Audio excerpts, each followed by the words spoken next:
DNA मित्रों, इमरान खान के सामने सरकार के सरेंडर के साथ पाकिस्तान से आज एक ऐसी तस्वीर भी सामने आई जिससे साबित हो गया कि मुनीर की कायर पलटन के लिए बागियों से टक्कर लेना मुश्किल साबित हो रहा है। आज हालात ऐसे हो गए कि मुनीर की फौज पर पश्तून बागियों यानी पाकिस्तानी तालिबान के उड़ते शिकारी भारी पड़ते नजर आ रहे हैं। कौन है ये उड़ता शिकारी और किस तरह ये मुनीर के फौजियों का शिकार कर रहा है, ये समझने के लिए आपको पाकिस्तान से आया एक वीडियो गौर से देखना चाहिए। यह वीडियो पाकिस्तानी फौज के मीरा शाह बेस का है। पश्तून बागियों की तरफ से रिलीज किए गए इस वीडियो में आप देख सकते हैं कि किस तरीके से टीटीपी ने यह ड्रोन अटैक किया। ये देखिए, और ये ड्रोन के जरिए 4 बार बम गिराए गए हैं। इसी को हम उड़ता शिकारी कहते हैं। तहरीके तालिबान के बागियों ने इस सैन्य अड्डे पर ड्रोन से हमला किया। 2 मिनट 16 सेकंड के इस वीडियो में नजर आता है कि पश्तून बागियों ने इस बेस पर एक नहीं बल्कि 4 बार ड्रोन से बमबारी की और पूरे बेस में तबाही मचा दी। आसमान से बरसती मौत यानी इन ड्रोन हमलों ने पाकिस्तानी फौज के अंदर दहशत भर दी है। पिछले 1 साल के अंदर पश्तून बागियों ने पाकिस्तानी फौज पर ड्रोन से हमले बढ़ा दिए हैं। अगर 2025 की बात करें तो पाकिस्तानी तालिबान ने फौज पर कम से कम 25 ड्रोन अटैक किए हैं। इन हमलों में 20 से ज्यादा पाकिस्तानी फौजियों की मौत हो चुकी है और पाकिस्तानी फौज के संसाधनों को बड़ा नुकसान हुआ है।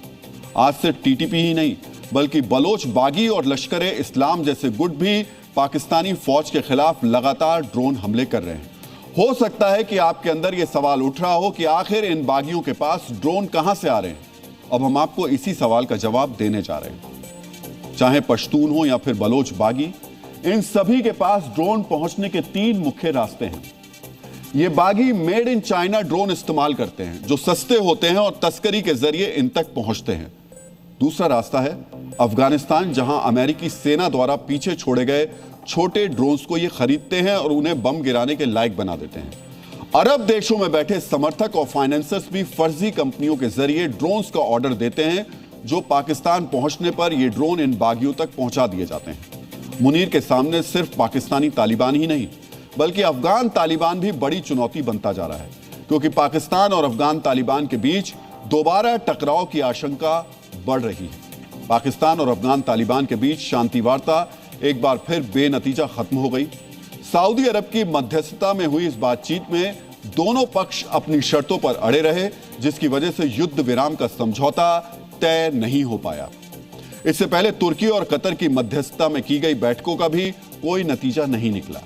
इसी वजह से यह चर्चाएं हो रही हैं कि कहीं दोबारा दोनों देशों के बॉर्डर गोलीबारी का गवाह ना बन जाएं। सामरिक स्ट्राइक तो फिलहाल कुछ कहा नहीं जा सकता, लेकिन अफगानिस्तान ने पाकिस्तान पर आर्थिक स्ट्राइक जरूर कर दी है।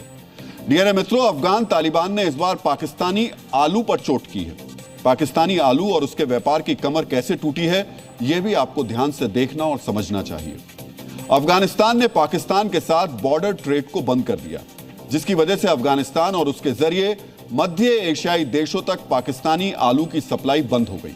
अक्टूबर से लेकर अब तक 2 महीनों के अंदर पाकिस्तानी आलू की सप्लाई 17% कम हुई है। जो निर्यात रुक गया है उसे अब घरेलू बाजार में लाया गया तो फिर आलू के दाम 50% नीचे गिर गए।